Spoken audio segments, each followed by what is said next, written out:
Guys, welcome to my vlog. Ayan, samahan nyo kami. Kukunin namin yung tuba na naipon sa magdamag. Ayan pala yung kuya kong pugi sa ibabaw na ng nyug. At ayan yung bagong sinisimulan pa lang. Wala pong nakasahod. Wala pa siyang katas na lumalabas dun sa pinakadulo niya guys ng puso ng nyug. Ayan, kaya pala yan natalian guys, para hindi siya kumalat yung pinaka puso niya, para bilog lang siya, para pag sahod nung plastic na nilalagay nila madaling sahurin. Yan, katulad nyan. Yan guys, yan, puno na yung isa.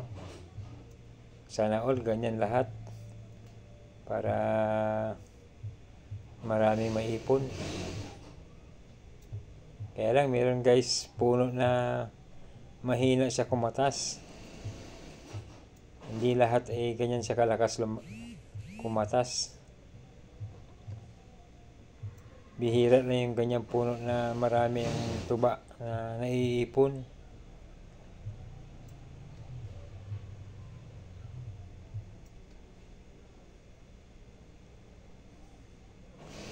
Yan guys ang pinakamasarap na suka galing sa nyug.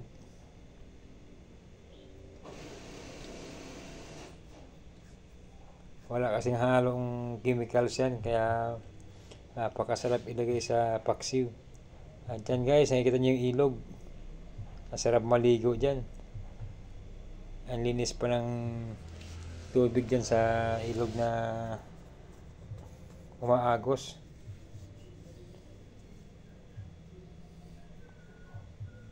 At dyan yung dulo guys, kailangan tanggalan para lumakas ulit yung kanyang pagkatas.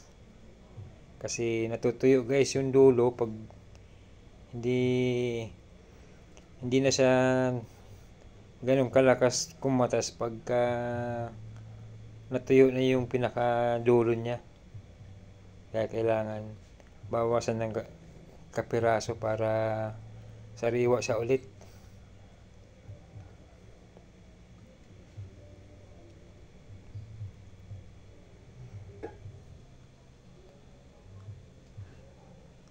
Ayan guys, lalagyan ng takip.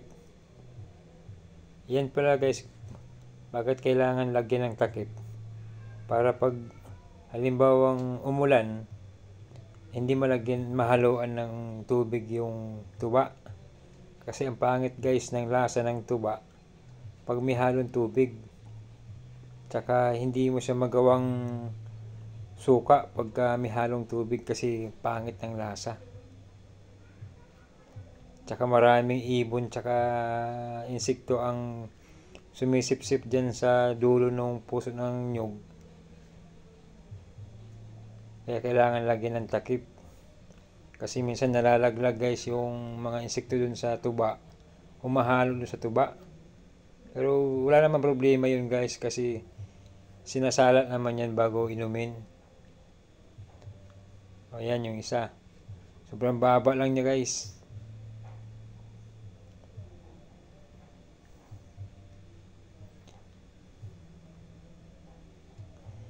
Matamis kasi ang tuba ng nyug guys, kaya nagugustuhan ng mga insekto. Katulad ng bubuyog, ibon. Marami sila dyan sumisip-sip. Yan, ang baba lang guys. Oh. Hindi na kailangang akitin. Ayan guys, yan yung kakaunti lang yung naipon niya sa magdamag. Di katulad dun sa isa kanina na halos mapuno na yung pangsahod.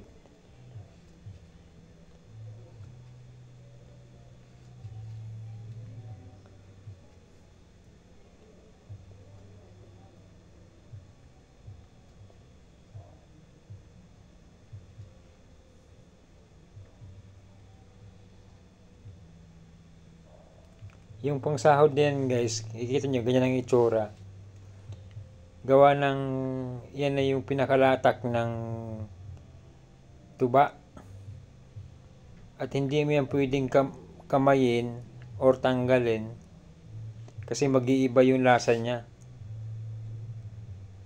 Pansin nyo guys, hindi yan nililinis ng mabuti yung lagayan. Saka hindi mo pwedeng kamayin yung pagtanggal ng dumi. Hindi mo yan dumi guys, yung ano yan niya parang parang latak niya ba na naiipon dyan.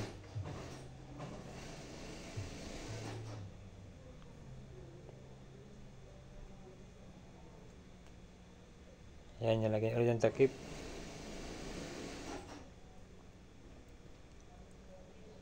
May buko pa.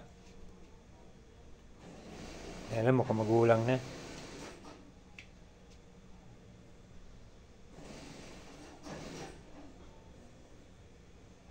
Ayan, lipat naman tayo sa matataas naman na nyug.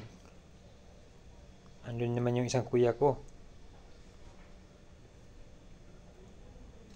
At yan, wala pang gaanong katas guys na tumutulong sa pangsahod. Huh?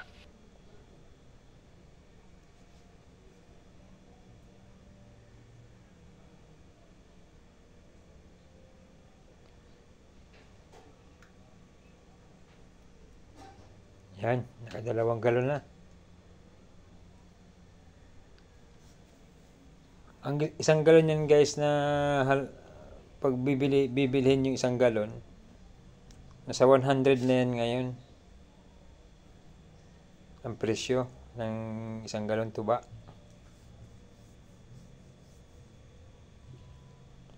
Eh kung maka 5 galon ka sa isang araw, meron ka na 500. Araw-araw yun guys. Ayun, yung isang kuya ko.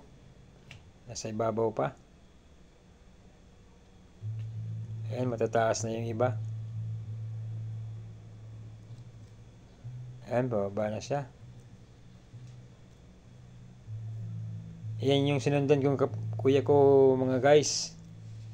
Ayan siya.